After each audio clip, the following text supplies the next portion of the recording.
नमस्कार मित्रांनो, अभ्यास मित्र परिवारामध्ये तुम्हा सर्वांचं स्वागत आहे। मित्रांनो, तुम्ही थंबनेलवरून तुम्हाला समजलेच असेल की आजचा जो व्हिडिओ आहे तो स्टेट बोर्ड विषय आहे। जी काही एमपीएससी ची परीक्षा होणार 2024 मध्ये, राज्यसेवेची परीक्षा जी होणार 2024 मध्ये, तिच्यासाठी आतापासून आपण कोणते स्टेट बोर्ड करायला पाहिजे किंवा तुम्ही जर 2025 चा जरी अटेम्प्ट देणार असाल तर कोणते स्टेट बोर्ड वाचायला पाहिजे। पहिली गोष्ट, स्टेट बोर्ड हे खूप महत्त्वाचे आहे परीक्षेसाठी। ठीक आहे, एमपीएससी जी परीक्षा आहे तिच्यासाठी अत्यंत महत्त्वाचा घटक आहे स्टेट बोर्ड। आणि त्यातल्या त्यात राज्यसेवेची तयारी जे मुलं करतात त्यांनी तर स्टेट बोर्ड केलीच पाहिजे। तुम्ही पेपर काल परवा जो पेपर झालेला आहे राज्यसेवेचा 2023 चा, तो पेपर उचलून बघा। मोस्ट ऑफ द क्वेश्चन हे कन्सेप्ट ओरिएंटेड तुम्हाला बघायला मिळतील। आणि पुढे जाऊन 2025 पासून जो पॅटर्न आहे लेखी परीक्षेचा, त्यामध्येही जो महत्त्वाचा रोल असणार आहे तो स्टेट बोर्डचाच असणार आहे। त्यामुळे तुम्ही स्टेट बोर्ड न वाचता जर परीक्षा देत असाल तर तुम्हाला परीक्षेमध्ये तुमचे जे गुण असतील ते बाकी विद्यार्थ्यांपेक्षा नेहमी कमीच असतील। तुम्हाला स्टेट बोर्ड वाचून गेलेला जो विद्यार्थी आहे, स्टेट बोर्ड आणि रेफरन्स बुकचा कॉम्बिनेशन करणारा जो विद्यार्थी, तो नेहमी तुमच्यापेक्षा पुढे असणार आहे। त्यामुळे आपल्याला हे स्टेट बोर्ड करायचे आहे। आणि स्टेट बोर्ड नेमकं कोणते करायचे, नवे वाचायचे की जुने वाचायचे, या सगळ्या प्रश्नांची उत्तरं आज तुम्हाला या लेक्चरमध्ये मिळणार आहे। तुम्हाला हे लेक्चर शेवटपर्यंत बघायचे। सगळ्या स्टेट बोर्डच्या पीडीएफ मी तुम्हाला आपल्या ॲप्लिकेशन अभ्यास मित्र नावाचं त्यामध्ये उपलब्ध करून देणार आहे। बघा, स्टेट बोर्ड कोणते वाचायचे हात आपण बघू, नवे की जुने, आणि कोणत्या विषयासाठी कोणते हे सुद्धा बघूया।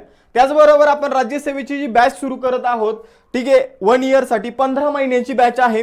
त्यामध्ये मी तुम्हाला स्टेट बोर्ड आणि एनसीईआरटी चे व्हिडिओ देणार आहे। जर तुम्हाला शक्य असेल राज्यसेवेची बॅच जॉईन करणं तर या बॅच मध्ये सुरुवातीला आपले 2 महिनेच स्टेट बोर्ड आणि एनसीईआरटी चा पूर्ण कव्हरेज असणार आहे। स्टेट बोर्डवर टेस्ट होतील, एनसीईआरटी वर टेस्ट होतील।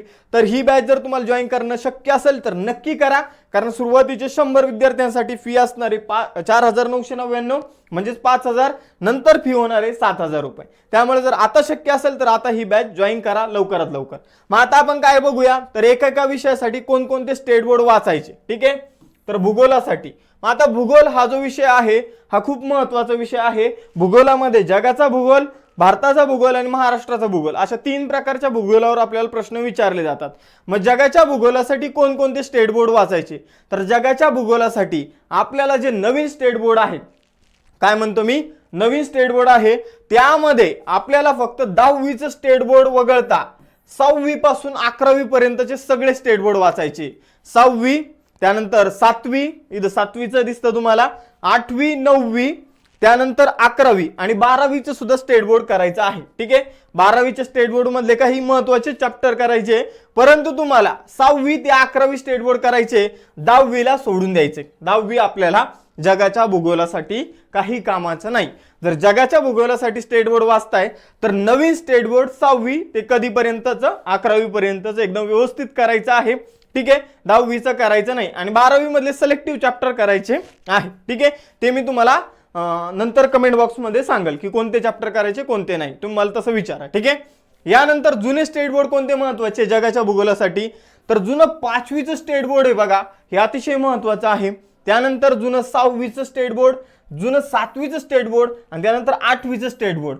तुम्ही जुन्या स्टेट बोर्ड मध्ये अतिशय महत्त्वाचं आहे 5वीचं आणि 8वीचं स्टेट बोर्ड, हे 2 स्टेट बोर्ड तरी मिस नाही करायचे। ठीक आहे, असे मिळून जर आपण बघितलं तर 10 स्टेट बोर्ड जे आहे ते आपल्याला जगाच्या भूगोलासाठी वाचायचे आहे।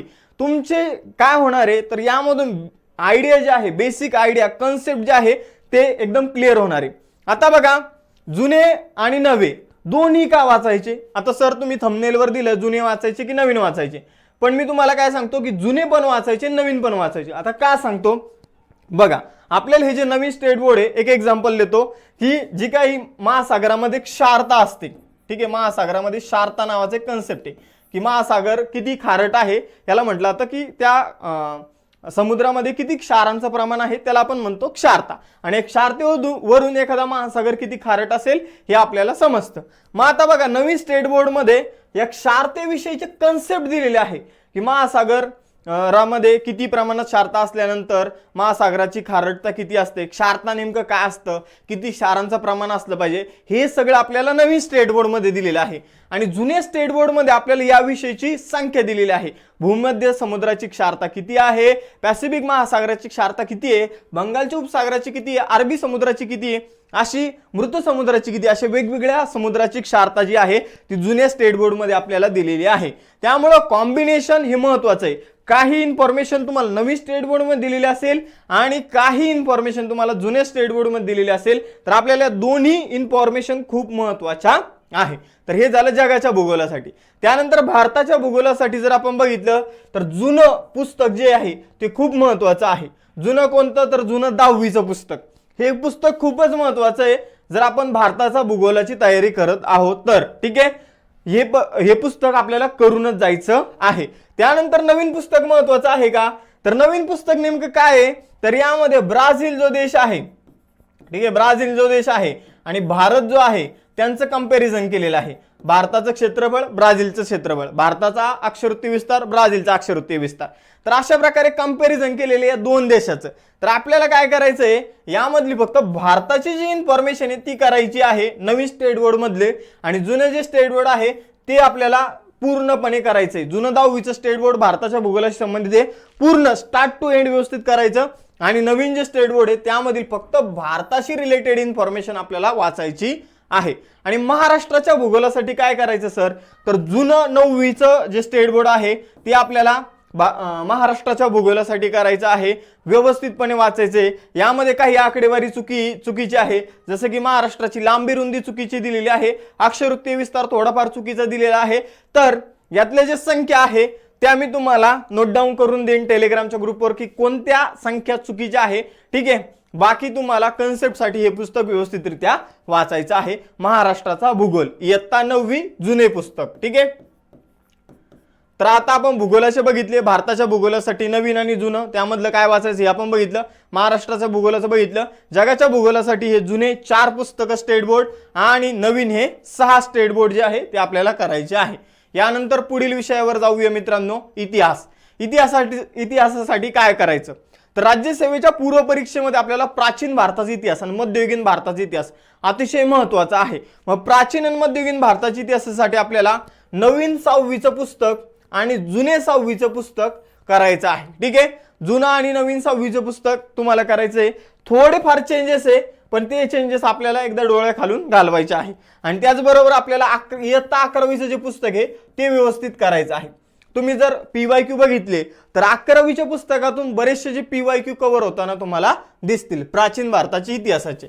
आता मध्ययुगीन भारताच्या इतिहासासाठी, तर मध्ययुगीन भारताच्या इतिहासासाठी जुनं तुम्हाला इयत्ता 7वीचं पुस्तक जे आहे त्याचा व्यवस्थित अभ्यास करायचा आहे. जुनं इयत्ता 7वीचं पुस्तक मध्ययुगीन भारताच्या इतिहासासाठी नोट डाऊन करून ठेवा, वाटलंच तर लिस्ट बनवा.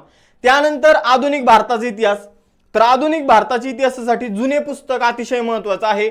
जुनं 5वीचं पुस्तक, त्यानंतर जुनं 8वीचं पुस्तक. ठीक आहे, हे 2 आधुनिक भारताच्या इतिहासासाठी अत्यंत महत्त्वाचे. बघा इथं दिलेलंच आहे आधुनिक भारताचा इतिहास इयत्ता 8वी. तर हे पुस्तक पाठ करून जायचं, कोणतं, 8वीचं. आणि 5वीचं सुद्धा वाचून जायचं आहे. यानंतर जर बघितलं तर जे नवीन पुस्तक आहे यामध्ये भारताशी रिलेटेड जी इन्फॉर्मेशन आहे 8वीच्या पुस्तकात आधुनिक भारताशी रिलेटेड ती थोडी करून जायची. यामध्ये जे काही महत्त्वाचे समाज सुधारक वगैरे आहे तर त्यांच्याशी रिलेटेड इन्फॉर्मेशन दिलेली आहे ती अभ्यासायची आहे. ठीक आहे, ठीक आहे, हे झालं आधुनिक भारताच्या इतिहासासाठी. तर अशा प्रकारे महाराष्ट्राच्या इतिहासासाठी तुम्हाला एकच पुस्तक करायचं, इयत्ता 11वीचं महाराष्ट्राच्या इतिहासाचं पुस्तक. हा तुमचा बायबल आहे समजून घ्या. तुम्हाला राज्यसेवेमध्ये महाराष्ट्राच्या भूगोलावर पूर्व परीक्षेमध्ये जे काही प्रश्न येणार आहे त्यातले मॅक्सिमम 80% प्रश्न याच पुस्तकातील असतात. महाराष्ट्राचा इतिहास इयत्ता 11वी. आणि कंबाईनची जर मुलं असतील तर कंबाईनसाठी पूर्णपणे बऱ्यापैकी 15 पैकी जे 4-5 तरी क्वेश्चन या पुस्तकातील असतात. हा तुमचा बायबलच समजा कशासाठीचा, तर महाराष्ट्राच्या इतिहासासाठीचा. हे तुम्हाला मस्ट आहे, करायचंय, व्यवस्थितपणे करायचंय, नोट्स सुद्धा काढायच्या आहे. ठीक आहे, तर हे पुस्तक अतिशय महत्त्वाचं. तर इतिहास जर बघितला तर महाराष्ट्राच्या इतिहासासाठी इयत्ता 11वीचं पुस्तक, त्यानंतर आधुनिक भारताच्या इतिहासासाठी जुनं 5वीचं पुस्तक आणि जुनं 8वीचं पुस्तक आणि नवीन 8वीच्या पुस्तकामधील थोडासा पार्ट आपल्याला करायचा आहे जो आधुनिक भारताच्या इतिहासाशी रिलेटेड आहे. ठीक आहे, यानंतर जर बघितलं मध्ययुगीन भारतासाठी जुनं 7वीचं पुस्तक, प्राचीन भारतासाठी मस्ट आहे नवीन 11वीचं पुस्तक। बघा नवीन इतिहासाचं 11वीचं पुस्तक हे प्राचीन भारताच्या इतिहासाशी संबंधित आहे आणि जुनं 11वीचं इतिहासाचं पुस्तक हे महाराष्ट्राच्या इतिहासाशी संबंधित आहे आणि दोन्ही पण आपल्याला राज्यसेवेच्या मुलांना करायचंच आहे। दोघांचाही व्यवस्थित अभ्यास आपल्याला करायचाच आहे। त्यानंतर जुनं 6वीचं जे पुस्तक आहे नवीन 6वीचं जे पुस्तक आहे दोघांचाही आपल्याला अभ्यास करायचा आहे प्राचीन भारताच्या इतिहासासाठी। ठीक आहे, यानंतर पुढे जाऊया मित्रांनो सामान्य विज्ञान। आता सामान्य विज्ञान हा असा विषय आहे की स्टेट बोर्ड शिवाय जर तुम्ही करायला गेलात तर मग तुमचा गेम झाल्याशिवाय राहत नाही आणि ज्यांचे पुस्तकं सध्या मार्केटमध्ये राज्यसेवेसाठी मराठी भाषेमधून उपलब्ध आहे त्यांनी सामान्य विज्ञानचे जे काही स्टेट बोर्ड आहे त्यातली जशीच्या तशी इन्फॉर्मेशन घेऊन त्या पुस्तकामध्ये टाकलेली आहे। ठीक आहे, म्हणजे तुम्हाला जे रेफरन्स बुक तयार करणारे लोक आहे त्यांनी स्टेट बोर्डचा वापर केलेला आहे। तुम्ही त्यांचे पुस्तक वाचण्यापेक्षा तुम्ही स्टेट बोर्डच वाचून जायचंय। सायन्ससाठी सगळ्यात बेस्ट जो रेफरन्स आहे तो म्हणजे स्टेट बोर्ड। ठीक आहे, जे काही 6वी पासून 10वी पर्यंतचे जे काही स्टेट बोर्ड आहे 6वी 7वी 8वी 9वी हे तर खूप महत्त्वाचे, पण 10वीचे 2 स्टेट बोर्ड आहे ते सुद्धा आपल्याला करून जायचे आहे। व्यवस्थित अभ्यास करायचा आहे। ह्या स्टेट बोर्डचा अभ्यास झाल्याशिवाय कोणतंही रेफरन्स बुक हातात घ्यायचं नाही। ठीक आहे, स्टेट बोर्ड मध्ये पूर्णपणे कन्सेप्ट समजून सांगितला जातो, एक्झाम्पल दिली जातात, त्यामुळे हे अतिशय महत्त्वाचं आहे। तुम्ही जर डायरेक्ट सायन्सचं पुस्तक घेतलं त्यामध्ये जास्त काही एक्झाम्पल वगैरे नसतात, तुम्हाला प्रयोग वगैरे समजून सांगितले जात नाही, डायरेक्ट इन्फॉर्मेशन दिलेली असते आणि ती पण स्टेट बोर्ड मध्येच असते। त्यामुळे तुम्हाला हे जे स्टेट बोर्ड आहे त्यावर भर द्यायचा आहे, नंतर तुम्ही रेफरन्स बुक वाचा। ठीक आहे, आणि जर तुम्हाला रेफरन्स बुक पण वाचायचे नसतील तर 11वीचं जे पुस्तक आहे 12वीचं महाराष्ट्र शासनाचं जे पुस्तक आहे त्याच्या बाहेर सायन्स काहीच जात नाही। जर तुम्ही एवढं सायन्ससाठी जर केलं, सायन्स हा असा विषय आहे की तुम्ही पूर्व परीक्षेत पास होणार की नापास होणार हे फक्त एकच विषय ठरवतो, तो म्हणजे सायन्स। आणि सायन्ससाठी स्टेट बोर्ड हे मस्ट आहेत। तुम्हाला कोणकोणते करायचे तर 10वी पर्यंतचे जर करायचेच आहे, पण 11वी 12वीचे जर स्टेट बोर्ड शक्य झालं ज्यावर आयोगाने प्रश्न विचारलेले असे टॉपिक 11वी 12वीच्या पुस्तकातून करायचे आहे। जर शक्य झालं, इंग्रजी जर समजत व्यवस्थित असलं तर, नाही तर आम्ही आहोतच, आम्ही तुम्हाला याबाबतचे व्हिडिओ देणारच आहोत। ठीक आहे, यानंतर आता पॉलिटी। ठीक आहे, आता पॉलिटी हा विषय डायरेक्ट पुस्तकातून वाचला तरी पण समजतो, पण व्यवस्थित एक आयडिया येण्यासाठी पॉलिटी म्हणजे नेमकं काय हे समजून घेण्यासाठी आपल्याला 6वी पासून 10वी पर्यंतचे जे इतिहासाचे पुस्तक आहे, इतिहासाच्या शेवटी आपल्याला नागरिक शास्त्र म्हणून एक विषय दिलेला आहे। हे जे नागरिक शास्त्र आहे हेच काय आहे, आपलं पॉलिटी आहे।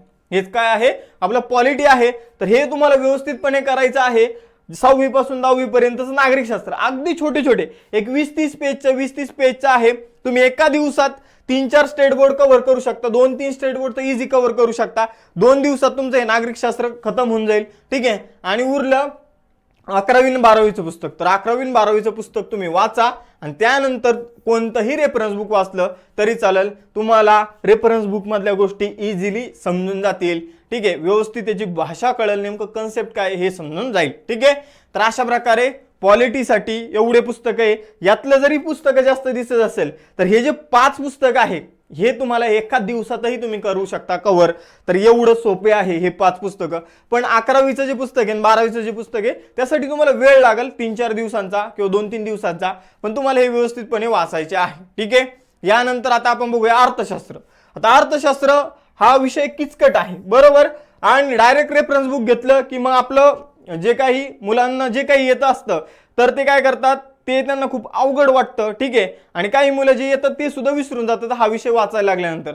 तर तुम्हाला काय करायचं आहे, तर तुम्हाला याची भाषा किचकट वाटते, हा विषय समजत नाही, त्यामुळे तुम्ही हा पुस्तक ठेवून देता, विषयाकडे दुर्लक्ष करता। पण दुर्लक्ष न करता तुम्ही जर 11वी आणि 12वीचे जे स्टेट बोर्ड वाचून रेफरन्स बुक हातात घेतले तर तुम्हाला बऱ्यापैकी गोष्टी समजून जातील। आपल्याला अभ्यास करताना बोर कधी होतं, जेव्हा आपल्याला गोष्टी समजत नाही तेव्हा आपल्याला बोर होतो ना, आपण तो पुस्तक खाली ठेवतो, दुसरा विषय घेतो, दुसरा ठेवून तिसरा घेतो। तर आपण त्यापूर्वी जर स्टेट बोर्ड केले तुम्ही तर तुम्हाला परीक्षेमध्ये याचा निश्चितच फायदा होणार आहे। अर्थशास्त्रासाठी 11वी आणि 12वीचं स्टेट बोर्ड मस्ट आहे, तेच करून पुढचं तयारीला लागायचं आहे। आणि त्यानंतर 5 प्रश्न जे आपल्याला पूर्व परीक्षेमध्ये विचारले जातात ते पर्यावरणावर आणि मुख्य परीक्षेच्या दृष्टीने हे अतिशय महत्त्वाचा विषय पर्यावरण। तर पर्यावरणासाठी सुद्धा 11वीचं पुस्तक आणि 12वीचं पुस्तक हे महत्त्वाचे पुस्तक आहे। यामधून तुमचा 2025च्या परीक्षेसाठी जो अप्रोच आहे पर्यावरणाशी रिलेटेड आयोग खूप प्रश्न विचारतोय आता, आणि मग तो तुमचा अप्रोच जो आहे तो डेव्हलप होणार आहे येणाऱ्या परीक्षेसाठी. तर हे दोन पुस्तकं पर्यावरणासाठी खूप महत्त्वाचे आहे. तर अशा प्रकारे आपण हे बघितलेलं आहे या व्हिडिओच्या माध्यमातून की राज्यसेवेच्या परीक्षेला सामोरं जाताना कोणकोणते स्टेट बोर्ड वाचायचे आहे, या स्टेट बोर्ड मधल्या गोष्टी थोड्या रिवाइज करायच्या आहे, आणि त्यानंतरच आपल्याला काय करायचं आहे तर पेपर सोडवायचा, ते रेफरन्स बुक वाचायचे आहे. आणि मग तुम्हाला पेपर सोडवताना असं लक्षात येईल की पेपरमध्ये जर 100 क्वेश्चन असतील तर त्याचं डायरेक्ट लिंक 20 ते 30 क्वेश्चनचं डायरेक्ट स्टेट बोर्डशी असतं, हे तुम्हाला नंतर लक्षात येईल. तर आपण इथे राज्यसेवेच्या परीक्षेसाठीचे स्टेट बोर्ड बघितलेले आहे. जर तुम्हाला या स्टेट बोर्डचे व्हिडिओ पाहिजे असेल, प्रॉपर स्टेट बोर्डची एकदम आपण बॅचच कव्हर करणार आहोत आपल्या राज्यसेवेच्या बॅचमध्ये, ठीक आहे. एक स्टेट बोर्डची बॅचच तुमची होऊन जाईल. तर तुम्हाला ही जी राज्यसेवेची बॅच जी आहे ती जर जॉईन करणं पॉसिबल असेल तर तुम्ही नक्की जॉईन करा मित्रांनो. आम्ही तुमच्याकडून इतकी तयारी करून घेऊ की तुमचं जे 2024 मध्ये एक अधिकारी बनण्याचं स्वप्न आहे ते साकार होण्यासाठी, तुमच्या उज्ज्वल भविष्यासाठी आम्ही प्रयत्न करत आहोत. तुम्ही प्रयत्न करा, सोबत मिळून आपण काय करूया, येणारी परीक्षा क्रॅक करूया. तर अशा प्रकारे आता आपण इथे थांबूया आणि भेटूया नेक्स्ट लेक्चरमध्ये. तुम्ही सांगा नेक्स्ट लेक्चर कोणत्या टॉपिकवर बनवायचं. या लेक्चरच्या पीडीएफ कुठं, या पुस्तकांच्या पीडीएफ कुठे उपलब्ध होईल तर ई बाल भारती वेबसाईट आहे त्यावर होईल, किंवा आपलं ऍप्लिकेशन डाउनलोड करा अभ्यास मित्र, त्यावर तुम्हाला या पुस्तकांच्या जे पीडीएफ आहे त्या आम्ही उपलब्ध करून देऊ. ठीक आहे. तर थांबूया मित्रांनो, इथं आपण भेटूया आता नवीन लेक्चरमध्ये. ठीक आहे. व्हिडिओ जर आवडला असेल तर बाकीच्या राज्यसेवेची तयारी करणाऱ्या मित्रांपर्यंत नक्की शेअर करायला विसरू नका. आणि अशाच दर्जेदार व्हिडिओसाठी बघत राहा अभ्यास मित्र. खूप खूप धन्यवाद.